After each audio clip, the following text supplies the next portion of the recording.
Hey there, everyone. Welcome to another episode of It Takes Two. I'm your host, Ethan. And I'm Naomi. Today we're diving into something that might surprise a lot of our listeners: Facebook's unexpected success story that's keeping the platform relevant even as younger users abandon it. That's right, Naomi. While Facebook might seem like it's becoming the social network of choice for your parents and grandparents, there's one feature that's still bringing in users of all ages: Facebook Marketplace.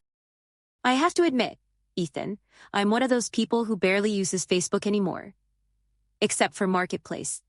It's literally the only reason I still have the app on my phone. You're definitely not alone there. The statistics are pretty striking. Only 30% of U.S. teens use Facebook today, down from 78% back in 2014. That's a massive drop. Meanwhile, TikTok is at 65% and Instagram at 61% with teens.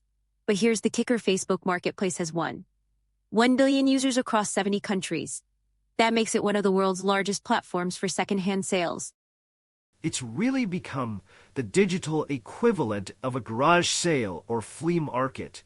And I think what makes it so appealing is the cost structure, or rather, the lack of one. Unlike competitors like eBay or Etsy, Facebook doesn't charge listing fees. And sellers can arrange local pickups, which means avoiding shipping and transaction costs. That's huge for people selling bulky items like furniture, which is actually what I primarily use it for. I've heard you mention that before. You're not browsing randomly, right? You go in with specific items in mind? Exactly. I need a new coffee table, and then I'll specifically search for that on Marketplace rather than going to a furniture store or a site like Wayfair. And it's not just about saving money, though that's definitely a big part of it. Let's talk about that savings aspect. The global resale market is projected to hit $350 billion by 2027, which is just incredible. And it's being driven by two main factors: people being budget conscious and people being more environmentally conscious.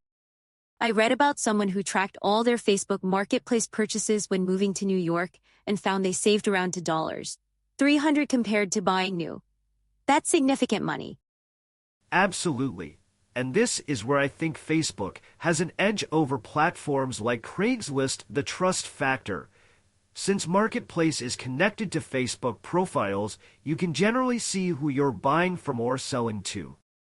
That transparency makes a huge difference. I feel much more comfortable meeting someone for a purchase when I can see their profile, mutual friends, how long they've been on Facebook, etc. It's fascinating how this feature that wasn't even part of Facebook's original vision has become so central to its continued relevance. Marketplace only launched in 2016, but it's now one of Meta's biggest success stories. And in January 2025, they made a really interesting move: a partnership with eBay. This allows select eBay listings to appear on Facebook Marketplace in the U.S., Germany, and France. Wells Fargo is projecting this will add about $1.6 billion in gross merchandise volume for eBay by the end of 2025. It's a win-win. eBay gets access to Marketplace's huge user base, and Marketplace gets more inventory. Plus, users can browse eBay listings directly on Marketplace, though they still have to complete purchases on eBay's platform. This could also help address some trust issues with Marketplace if eBay is authenticating items or adding buyer protections. I think what's interesting here is that these platforms aren't really direct competitors. They're complementary. eBay has its auctions and global reach, while Marketplace has its local focus and social connections. Exactly. Though Marketplace is expanding beyond just local sales, they do now take a cut of sales made through shipping, about 10%, with a minimum charge of 80 cents per transaction. Still, that's only for shipped items. For local pickups, which is a huge part of Marketplace's appeal, there are no fees at all. So financially, what's in it for Meta? Why keep a feature that doesn't directly generate much revenue? That's the billion-dollar question, isn't it? Marketplace is actually one of the least monetized areas of Facebook. But Meta's business model is built on ads, which made up more than 90% of its $106 $5 billion in revenue in 24. And this is where it gets clever. Even if people are only logging into Facebook for Marketplace, they're still logging in. That gives Meta more opportunities to serve ads and collect valuable data. The average 18 to 24-year-old only spends about 11 minutes per day on Facebook, compared to an hour on TikTok. But many still log in regularly specifically for Marketplace. Right, and when they log in, Meta collects data on what they're searching for, what they're buying, their location preferences, all of which helps them optimize ad targeting across all of their platforms. So while Instagram is now responsible for about 50% of Meta's U.S. ad revenue, Facebook still needs a way to retain users, especially younger ones. And Marketplace has become a key part of that strategy. It's actually a pretty brilliant approach. Instead of trying to compete directly with TikTok for engagement, they've carved out this utilitarian niche that keeps people coming back for practical reasons. I've heard people describe Facebook almost like a utility now, something you use for specific purposes rather than casual browsing. Marketplace, event planning, birthday reminders. These practical functions keep people from deleting the app entirely. And that's really valuable for Meta. Even if you only open Facebook once a month to buy something on Marketplace, you're still part of their user base. You're still seeing some ads. You're still generating some data. Do you think there's a generational aspect to this? I see a lot of General X, baby boomers, and millennials using Marketplace, but what about General Z? That's an interesting question. On one hand, Facebook itself isn't particularly popular with General Z. But on the other hand, secondhand shopping and sustainability are huge with younger generations. So there's potential for Marketplace to attract younger users who might otherwise have no interest in Facebook. The affordable and eco-conscious aspect of secondhand shopping definitely aligns with General Z values. Absolutely. And Meta is surely aware of this opportunity.